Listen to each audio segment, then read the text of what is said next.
Hi everyone, मैं doctor सौगली Pandit from मरबन प्रखंड मुजफ्फरपुर बिहार।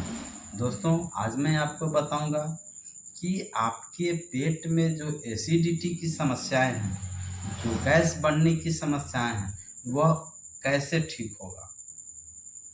क्योंकि आज के जो लाइफ स्टाइल है, जो जीवन शैली है, जिस वजह से बहुत सारे लोगों में यह गैस की समस्याएं एक आम समस्याएं के रूप में उभर के सामने आ गया है। और हम समझते हैं कि 10 एक परिवार में अगर 10 व्यक्ति हैं, 10 सदस्य हैं, तो 7 से 8 सदस्य निश्चित ही गैस के दवाई खाते हैं। कोई कोई तो ऐसा व्यक्ति है कि दिन भर में 3 से 4 बार गैस की दवाई खाते हैं, चाहे वो एसी लोग खाते हों, पेंटोप्राजोल खाते हों, रिवेराजोल खाते हों, मेप्राजोल हो, बहुत सारी दवाइयाँ मार्केट में उपलब्ध है जो खाते रहते हैं। तो आपकी गैसों की समस्याएं आज मैं आपको दूर करूंगा। दूसरा मैं बताऊंगा कि आप अपने शरीर को हेल्दी कैसे रखेंगे, शरीर को स्वस्थ कैसे रखेंगे। तीसरा, अगर आपके पेट में कॉन्स्टिपेशन की समस्याएं हैं, है ना, कब्जियत की समस्याएं हैं, पाचन संबंधी समस्याएं हैं, भूख संबंधी समस्याएं हैं, तो इस टिप्स के जरिए, हेल्थ टिप्स के जरिए वो भी समस्याएं आपको दूर हो जाएगा। तो इसे जानने के लिए वीडियो को पूरा देखें, अंत तक देखें, ताकि यह कॉन्सेप्ट को आप अच्छी तरह जान पाएंगे, समझ पाएंगे और सीख पाएंगे। अगर आप मेरे चैनल में नए हैं या फिर पहली बार हमारे चैनल से जुड़े हैं, तो प्लीज़ लाइक करें, सब्सक्राइब करें और वीडियो को एंड तक देखें। दोस्तों, पेट में गैस क्यों बनता है, ये पहला क्वेश्चन है। गैस बनने का बहुत सारा रीज़न है। आज का जो युवा पीढ़ी है, जो भोजन का जो लाइफ स्टाइल है, जीवन शैली है, जो पहले के तुलना में काफ़ी भिन्न है, काफ़ी अलग है। ज़्यादातर आज के लोग तीखा तेल मसाला का सामान, खट्टा मीठा के सामान, साथ ही साथ packing item, pizza, momos, burger, fast food, junk food, इस तरह से तैलीय तेल मसाला का आइटम लंबे समय तक अगर लेते हैं तो आपके पेटों में गैस की समस्याएं, डाइजेशन संबंधी समस्याएं, मोटापा संबंधी समस्याएं, कोलेस्ट्रॉल संबंधी समस्याएं, हाइपरटेंशन संबंधी समस्याएं, डायबिटीज संबंधी समस्याएं आपके शरीर में आएगा। तो इस जो लाइफ स्टाइल को ही आप बदल दीजिए। तो उसको हम कैसे बदलेंगे दोस्तों? बदलने का बहुत सरल और बहुत आसान तरीका है। पहले अपने आप को मान ले, किसी भी कार्य को करते हैं बच्चे, अगर वो एम लेके नहीं चलेंगे, अपने पढ़ाई के प्रति लक्ष्य लेकर कुछ बनना है जीवन में, कुछ बच्चे लक्ष्य लेते हैं और सभी विद्यार्थी को लक्ष्य लेकर के चलना है। जैसे किसी को डिप्टी क्या कहते हैं, डीएम बनना है, आईपीएस बनना है, या बहुत सारे पोस्ट है, हाई लेवल डॉक्टर्स बनना है, तो पहले से प्लान बनाते हैं, योजना बनाते हैं। उस योजनाबद्ध तरीका से बेहतर ढंग से पढ़ाई करते हैं, बेहतर ढंग से तैयारी करते हैं, उसमें उनको सफलता मिलता है। ठीक वैसे ही आपको प्लान बनाना है, योजना बनाना है अपने शरीर को स्वस्थ रखने के लिए। तो अभी लोग करते क्या हैं कि जो आज के 20 साल पहले चले जाइए, जो पहले का जो खान पान था, जो आज के तुलना में काफ़ी अंतर है, जिसके वजह से पहले के तुलना में आज लोग ज़्यादा बीमार पड़ रहे हैं। अब बहुत कम समय में ही उनका स्वर्गवास हो जा रहा है, निधन हो रहा है, अनेकों बीमारी से ग्रसित हो रहे हैं। तो पहला है कि आपको जो भी आप खाना खाते हैं उसका एक टाइम बनाए, यानी फिक्स टाइम पर। अगर आप सुबह खाना खाते हैं, 7 बजे खाना खाते हैं या 8 बजे लंच करते हैं, तो फिक्स टाइम पर आप डेली का डेली 8 बजे के आसपास में है। हाँ, आधा घंटा हो सकता है लेट, 45 मिनट चलेगा, लेकिन कभी कदार चलेगा। ये नहीं कि सब दिन उसी तरह से आप विलम्ब करें। तो फिक्स टाइम पर हो, जिससे क्या होगा कि आपका डाइजेशन अच्छा रहेगा और कभी भी टाइम को मिस नहीं करें। दूसरा है कि जब भी खाना खाएं तो बैठ करके खाएं और आराम से खाना खाएं। कभी भी जल्दीबाजी में खाना मत खाएं। यही जल्दीबाजी का चक्कर होता है कि लोग पाचन संबंधी समस्याएं आती है और गैस की समस्याएं आता है।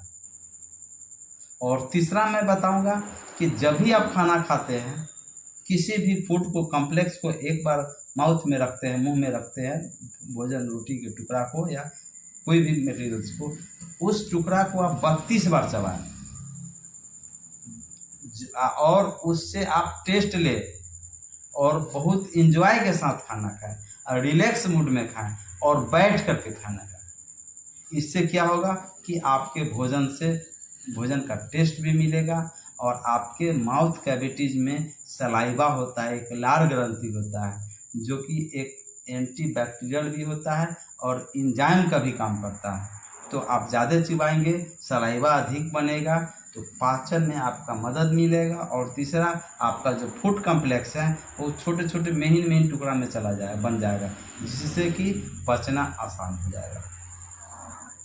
तीसरा मैं बात करूँगा कि अभी के जो युवा पीढ़ी है जो खाना खाते समय स्क्रीन से जुड़े हुए रहते हैं, जैसे लैपटॉप चला रहे हैं खाना खा रहे हैं, टीवी देख रहे हैं खाना खा रहे हैं, मोबाइल चला रहे हैं खाना खा रहे हैं, तो ऐसा भूल, ऐसा गलती कभी नहीं करें। जब भी खाना खाएं तो आप खाना पर आपका ध्यान होना चाहिए और उस टीवी से, स्क्रीन से, लैपटॉप से नहीं जुड़े। इससे आपके स्वास्थ्य पर बुरा प्रभाव पड़ेगा। कभी कभी यह जानलेवा भी हो सकता है। जानलेवा कैसे होगा कि जब आप खाना खाएंगे, ध्यान आपका टीवी पर रहेगा, ध्यान आपका मोबाइल पर रहेगा, लैपटॉप रहेगा, तो हो सकता है आपका जो माइंड है वह कहीं डाइवर्ट हो जाएगा, आपको सरक सकता है। तो आपका जो भोजन है वो कहाँ चला जाएगा, सांस नली में चला जाएगा, तो आपका जानलेवा भी हो सकता है। तो ऐसा भूल, ऐसा गलती कभी भी मत करें। और शरीर जो है आपका भाषा को पहचाने, शरीर के भाषा को पहचाने, क्योंकि यह अच्छे और बुरे दोनों का सिग्नल देता है। जैसे आप ओवर ईटिंग कर लेते हैं, आपका पेट इंडिकेट करता है, आपका ब्रेन कहता है यार आप ज़्यादा खाना खा रहे हो, कब अल्प मात्रा में खाओ, खाना कम खाओ। तो कभी भी इंसान की मौत हुई है तो अत्यधिक खाने से ही हुआ है, कम खाने से मौत नहीं होता है। दूसरा है कि आप हल्का खाना खाएं, लाइट फूड खाएं, और ख़ास करके रात में आप जब भी खाना खाएं तो हल्का भोजन करें, प्रचुर मात्रा में, अत्यधिक मात्रा में भोजन नहीं करें। ठीक है, तो आपके शरीर को, सिग्नल को भी समझना है। वो आपके शरीर के प्रोटेक्ट के लिए, सुरक्षा के लिए आपको इंडिकेट करता है, सूचित करता है कि आप यह नहीं खाइए, ओवर ईटिंग नहीं खाइए, ये गलत है, ये गलत है, ये मत खाइए। तो इस भाषा को समझना है। और छठा है कि अपने खाना में हमेशा फाइबर का इस्तेमाल करें, रेशेदार खाना खाएं, हरी साग सब्जियां का प्रयोग ज़्यादा करें। इससे और सातवां है कि कभी भी पानी पिए तो पानी या तो खाना खाने के 2 घंटा पहले पी ले जो इच्छा हो, या फिर खाना खाने के 1 घंटा के बाद, 1.5 घंटा के बाद प्रचुर मात्रा में पानी पिए। खाना खाते समय गाढ़ा लगे तो थोड़ा सा नहीं पानी पीना है, ज़्यादा मात्रा में पानी नहीं पीना है, नहीं तो कभी कभी पेट में दर्द हो सकता है, कभी कभी आपको जानलेवा पेट में दर्द हो सकता है। उदाहरण के तौर पर ले लें कि कभी आपको भी ऐसा महसूस हुआ होगा कि कभी आप फास्टिंग रहे हैं किसी पर्व को लेकर के, तो आपको जितना ज़ोर से भूख लगता है उतना ही ज़ोर से प्यास भी लगता है। तो अगर आप थोड़ा सा नहीं कुछ खा लिए और आप पानी बहुत पी लिए, ज़रूरत से ज़्यादा 1 लीटर पानी पी लिए, तो कभी कभी पेट हौरने लगेगा और पेट में दर्द करने लगेगा। तो आप सोच सकते हैं कि ऐसा गलती बार बार करते हैं, खाना 1 घोट खाना खाएं, 1 और पानी, 1 और खाना खाएं फिर पानी पी लिए, 2 और खाएं फिर पानी पी लिए, ऐसा कदापि नहीं करें। अब सबसे महत्वपूर्ण बात कि आप सुबह में जब भी आप लंच करते हैं, जब भी आप खाना खाते हैं, तो अगर आप 4 रोटी का भूख है तो आप 3 रोटी खाएं, यानी एक कोना बचा कर रखें। अपने डाइट का, अपने पूरे पेट का 70% ही खाएं, 25% को खाली रखें, ताकि आपका पेट आपके भोजन को अच्छी तरह से पाचन कर सके, जिससे कि आपका गैस की समस्या नहीं होगा। और मैं आपको बता देता हूँ, वैसे लोग जो अत्यधिक गैस की दवाई खाते हैं उनके शरीर में बहुत हानि होने वाला है, बहुत नुकसान पड़ेगा।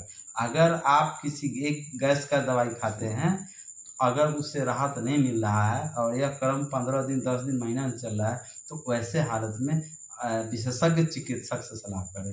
वैसे हालत में डॉक्टर से संपर्क करें।